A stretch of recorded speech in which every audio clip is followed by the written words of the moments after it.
There were only two flights set to fly out of and into the Sydney airport today, and one of each has been cancelled. It's a similar story at some of the Maritime's other smaller regional airports.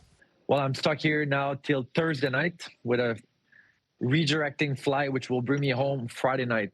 Michael Bergeron was supposed to board an Air Canada flight home to Prince Edward Island today from Edmonton, where he spent the weekend at the National Half Marathon Championship. That flight was cancelled last night, so now he won't return until 4 days later. That leaves his wife home alone with their 8-month-old son for the rest of the week.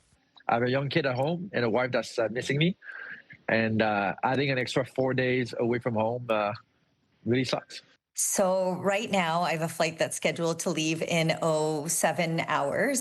Monica Dutt is traveling from Cape Breton to Zurich, Switzerland with her 16-year-old son, Kale. They made it from Halifax to Toronto on a Flair Airlines flight and are supposed to fly across the Atlantic with Air Canada, but have decided not to risk it.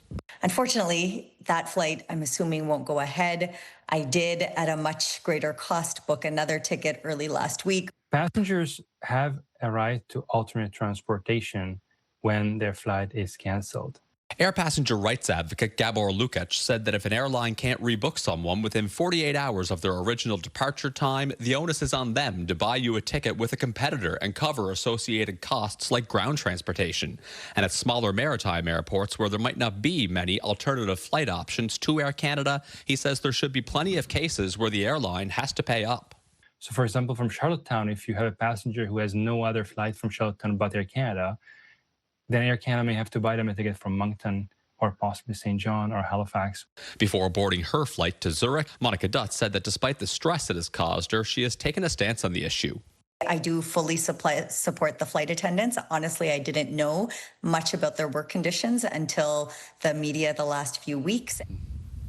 And Maria, I was also told today that the Dartmouth Dry senior men's baseball team is scheduled to fly out to Regina later this week to compete at Nationals. And while last I checked, their flight was still scheduled to leave on time, they're still kind of left in a position where they are checking the website and crossing their fingers that they don't have to make any last-minute rebookings or change of plans, Maria.